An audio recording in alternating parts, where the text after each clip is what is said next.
ಇವತ್ತು ನಾವು ಏನು ಬರಗಾಲ ಇದೆ ಆ ಬರಗಾಲದಲ್ಲಿ ನಾನು ಮಧ್ಯದಲ್ಲೇ ನಾನು ವೆಯ್ಟ್ ಮಾಡೋಕ್ಕಾಗಲ್ಲ ಅಂತೇಳಿ ಈಗಾಗಲೇ ನಾನು ಗುಲ್ಬರ್ಗ ಮುಗಿಸಿದ್ದೇನೆ. ಇವತ್ತು ಬಂದು ಬೆಳಗಾಂಗೆ ಬಂದು ಎಲ್ಲ ಶಾಸಕರು ಸುಮಾರು 50ಕ್ಕೂ ಹೆಚ್ಚು ಶಾಸಕರು ಪಾಲ್ಗೊಂಡಿದ್ದರು, ಸಂಸತ್ ಸದಸ್ಯರು ಪಾಲ್ಗೊಂಡಿದ್ದರು, ವಿಧಾನ ಪರಿಷತ್ ಸದಸ್ಯರು ಕೂಡ ಬಂದು ಅನೇಕ ಸಲಹೆಗಳನ್ನೆಲ್ಲ ಕೊಟ್ಟಿದ್ದಾರೆ. ಸೊ ನಾವು ಬೀಜ ಬಿತ್ತನೆಗೆ ಏನು ಅನುಕೂಲ ಆಗಂತಕ್ಕೆ ಗೊಬ್ಬರಕ್ಕೆ ತಯಾರು ಮಾಡಿಕೊಳ್ಬೇಕು ಅಂತೇಳಿ ನಮ್ಮ ಅಧಿಕಾರಿಗಳಿಗೆ ಆದೇಶ ಕೊಟ್ಟಿದ್ದೇವೆ. ಕುಡಿಯೋ ನೀರಿನ ಬಗ್ಗೆ ಎಲ್ಲ ತಮ್ಮ ಸಮಸ್ಯೆಯನ್ನು ವ್ಯಕ್ತಪಡಿಸಿದ್ದಾರೆ. ಸೊ ನಮ್ಮ ಸರ್ಕಾರದಿಂದ ನಾವು ಡೆಪ್ಟಿ ಕಮಿಷನರ್ ಹತ್ರ ಒಂದಷ್ಟು ಹಣ ಇಟ್ಟಿದ್ದು, ಆದರೂ ಕೂಡ ಕೆಲವು ಅನೇಕ ಸಮಸ್ಯೆಗಳನ್ನು ಮುಂದಕ್ಕಿಟ್ಟರು. ಸೊ ಅದಕ್ಕೆ ಇವತ್ತು ಈ ಬೆಳಗಾಂನಲ್ಲಿ ಸುವರ್ಣಸೌಧದಲ್ಲಿ ಒಂದು ವಿಶೇಷವಾದಂಥ ತೀರ್ಮಾನವನ್ನು ಮಾಡಿದ್ದೇನೆ. ನಾನು ನಮ್ಮೆಲ್ಲ ಸಹೋದ್ಯೋಗಿಗಳು ಒಟ್ಟಿಗೆ ಸೇರಿ ಪ್ರತಿ ವಿಧಾನಸಭಾ ಕ್ಷೇತ್ರಕ್ಕೆ ನಗರಗಳಲ್ಲಿ ಬಿಟ್ಟು ನಗರಕ್ಕೆ ಪ್ರತ್ಯೇಕವಾಗಿ ನಾನು ಮಾತಾಡ್ತೇನೆ. ಎಲ್ಲರಿಗೂ ಕೂಡ 1 ಕೋಟಿ ರೂಪಾಯಿ ಕುಡಿಯೋ ನೀರಿಗೆ ನಮ್ಮ ಏನು ಒಂದು ಅವಕಾಶಗಳಿದೆ, ಗೈಡ್ಲೈನ್ಸ್ ಇದೆ, ಆ ಗೈಡ್ಲೈನ್ಸ್ ಅಡಿಯಲ್ಲೇ ಕುಡಿಯೋ ನೀರಿಗೆ 1 ಕೋಟಿ ರೂಪಾಯಿವರೆಗೂ ಅವರು ಪ್ಲಾನ್ ಆಫ್ ಆಕ್ಷನ್ನ ಮಾಡಿ ಆ ಸಮಿತಿ ಸಭೆಯನ್ನು ನಡೆಸಿ ಅವರು ಕೊಡಲಿಕ್ಕೆ ನಾವು ಅವರಿಗೆಲ್ಲ ಒಪ್ಪಂದವನ್ನು ವ್ಯಕ್ತಪಡಿಸಿದ್ದೇವೆ. ಸೊ ಇದು ಕೇಂದ್ರ ಸರ್ಕಾರ ಏನು ಕೊಡ್ತದೋ ಬಿಡ್ತದೋ ಆಮೇಲೆ ನಾವು ನೋಡ್ತೇವೆ. ಈಗ ನಾವು ಅದಕ್ಕೆ ಅವ್ರಿಗೆಲ್ಲ ಪ್ಲಾನ್ ರೆಡಿ ಮಾಡ್ಕೊಳ್ಳಿ, ಸಮಿತಿಗಳನ್ನು ಮೀಟಿಂಗ್ ಮಾಡಿ ಶಾಸಕರ ಅಧ್ಯಕ್ಷತೆಯಲ್ಲೇ ಸಮಿತಿ ಇರ್ತದೆ, ಅವರೇ ತೀರ್ಮಾನ ಮಾಡಿ ಅವರೇ ಅವರ ಪ್ರಾಜೆಕ್ಟನ್ನು ಅವರು ಸಲ್ಲಿಸೋಲಿಕ್ಕೆ ಅವ್ರಿಗೆ ಈಗಾಗಲೇ ನಾವು ಮಾರ್ಗದರ್ಶನವನ್ನು ಕೊಟ್ಟಿದ್ದೇವೆ. ಸೊ ನಾನು ಗುಲ್ಬರ್ಗಲ್ಲಿ ಏನು ತೀರ್ಮಾನ ಮಾಡಲಿಲ್ಲ, ಇಲ್ಲಿ ಬಂದು ನೋಡಿದೆ ನಾನು. ಇನ್ನು ಮೈಸೂರು ಡಿವಿಷನ್ ಮತ್ತು ಬೆಂಗಳೂರು ಡಿವಿಷನ್ ಇದೆ, ಆದರೆ ಎಲ್ಲ ಕಡೆ ನನ್ನ ರಿಪೋರ್ಟ್ಸ್ ಈಗಾಗಲೇ ಬಂದಿದೆ. ಎಲ್ಲೂ ಕೂಡ ನೀರು ಬಹಳ ಕೊರತೆ ಆಗ್ತಾ ಇದೆ. ಸೊ ಕುಡಿಯೋ ನೀರಿಗೆ ತೊಂದರೆ ಆಗಬಾರ್ದು ಅನ್ನೋ ದೃಷ್ಟಿಯಿಂದ ಈ ತೀರ್ಮಾನವನ್ನು ತೆಗೆದುಕೊಂಡಿದ್ದೇವೆ.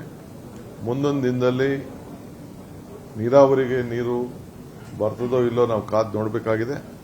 ಆದರೆ ಕುಡಿಯೋ ನೀರು ವಿಚಾರದಲ್ಲಿ ಎಲ್ಲ ಕೆರೆಗಳಲ್ಲಿ ಈ ಡ್ಯಾಮ್ಗಳಲ್ಲಿ ಆ ನೀರನ್ನು ಸ್ಟಾಕ್ ಮಾಡಲಿಕ್ಕೆ ಸೂಕ್ತ ಕ್ರಮ ಕೈಗೊಳ್ಳಬೇಕು ಅಂತೇಳಿ ನಮ್ಮ ಅಧಿಕಾರಿಗಳಿಗೆ ನಾವು ಮಾರ್ಗದರ್ಶನವನ್ನು ಕೂಡ ನಾವು ಕೊಟ್ಟಿದ್ದೇವೆ. ಸೊ ಇದು ಬಹಳ ಪ್ರಮುಖವಾದಂತಹ ವಿಚಾರ.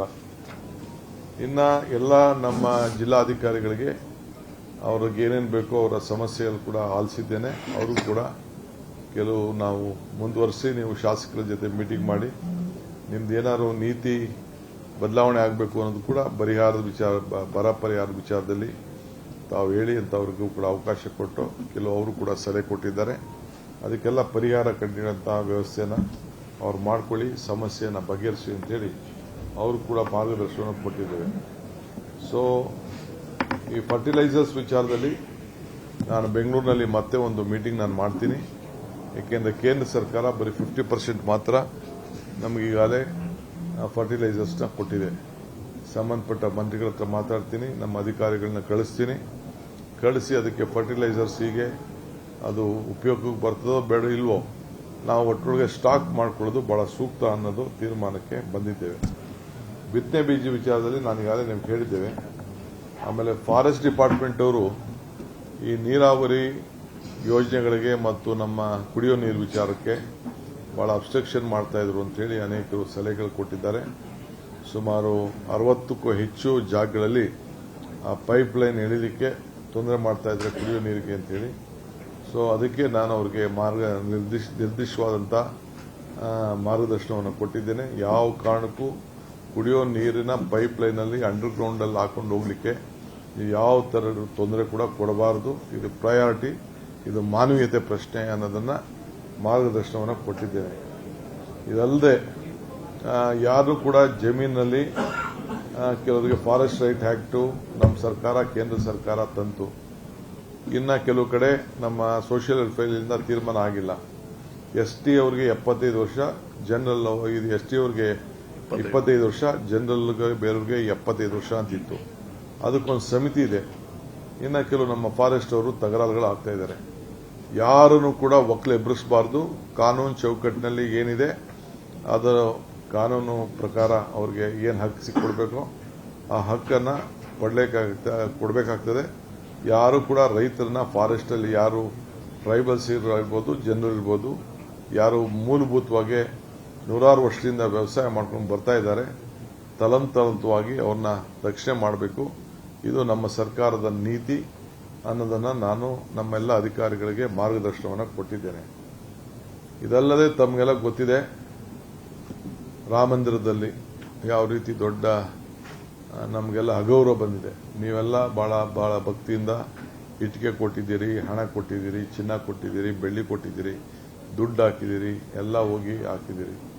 ಇದೊಂದು ದೊಡ್ಡ ಕಳ್ತನದ ಒಂದು ದೊಡ್ಡಾಗಿ ನಮಗೆಲ್ಲ ಮಾನಸಿಕವಾಗಿ ದೊಡ್ಡ ಅವಮಾನ ಆಗಿದೆ.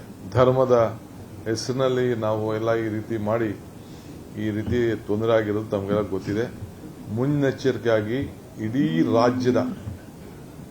ರಾಜ್ಯದ ಎಲ್ಲ ನಮ್ಮ ಮುಜರಾಯಿ ದೇವಸ್ಥಾನಗಳಲ್ಲಿ ಕಡ್ಡಾಯವಾಗಿ ಆ ದೇವಸ್ಥಾನ ಒಳಗಡೆ ಗೋಲಕದ ಎದುರುಗಡೆ ಸಿಸಿಟಿವಿಯನ್ನು ಅಳವಡಿಸಬೇಕು ಮತ್ತು ಆ ಸಿಸಿಟಿವಿ ಕಲೆಕ್ಷನ್ ಓಪನ್ ಮಾಡುವಂತ ಜಾಗ, ಹಣ ತೆಗೆಯುವಂತ ಜಾಗ, ಹಣ ಎಣಿಸುವಂತ ಜಾಗ ಎಲ್ಲ ಕೂಡ ಪೊಲೀಸು ಎಸ್ಪಿ ಕಚೇರಿಗೆ ಅಲ್ಲಿ ಆ ಸಂಬಂಧಪಟ್ಟಂತ ತಾಲೂಕು ಸರ್ಕಲ್ ಇನ್ಸ್ಪೆಕ್ಟರ್ ಕಚೇರಿಗಾಗಲಿ ನೇರವಾಗಿ ಮತ್ತು ಡೆಪ್ಟಿ ಕಮಿಷನರ್ ಕಚೇರಿಗಳಿಗೆ ಒಂದು ಲೈನ್ ಅನ್ನ ನಮ್ಮಲ್ಲಿ ಯಾವ ರೀತಿ ಕಂಟ್ರೋಲ್ ರೂಮ್ ಇಟ್ಕೊಂಡಿರ್ತೀವಿ ತಾವೆಲ್ಲ ಗಮನಿಸಿದಿರಿ.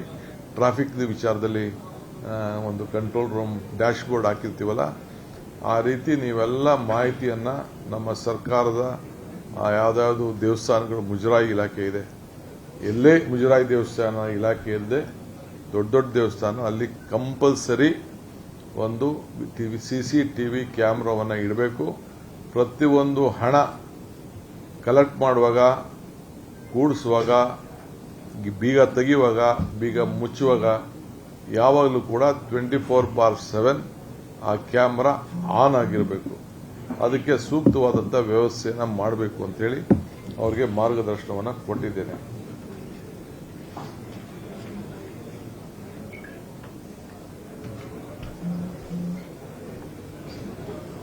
ಜೊತೆಗೆ SIR ಬಗ್ಗೆ ಕೂಡ ಮಾರ್ಗದರ್ಶನ ಕೊಟ್ಟಿದ್ದೇನೆ. Right to vote, right to leave.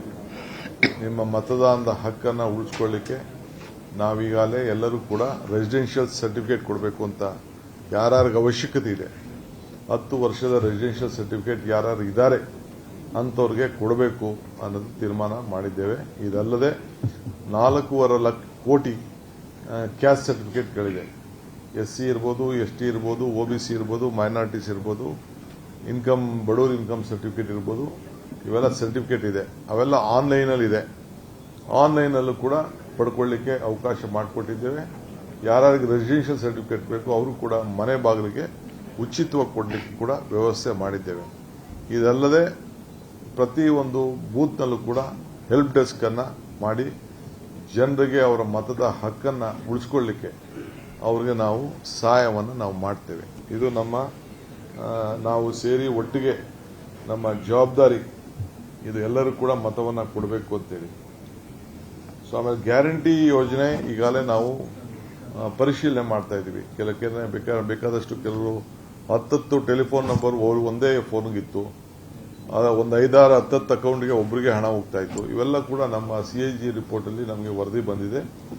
ಇದನ್ನೆಲ್ಲ ಪರಿಶೀಲನೆ ಮಾಡ್ತಾ ಇದ್ದೀವಿ.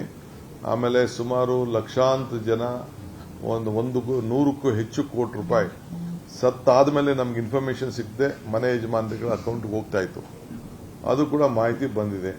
ಅದನ್ನು ಕೂಡ ತಡೆಗಟ್ಟಲಿಕ್ಕೆ ಮತ್ತೆ ಅದನ್ನ ಹೊಸದಾಗಿ ಅವರ ಮಾಹಿತಿಯನ್ನು ಒದಗಿಸ್ಕೊಡ್ಬೇಕು.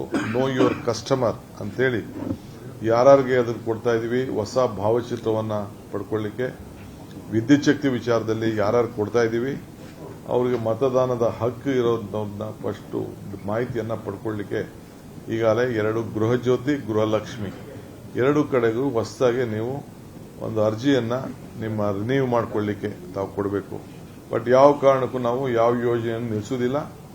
ಎಲ್ಲ ಅರ್ಹ ಫಲಾನುಭವಿಗಳಿಗೆ ಇದನ್ನ ಕೊಡಲಿಕ್ಕೆ ನಾವು ಕ್ರಮವನ್ನು ಕೈಗೊಳ್ತಾ ಇದ್ವಿ.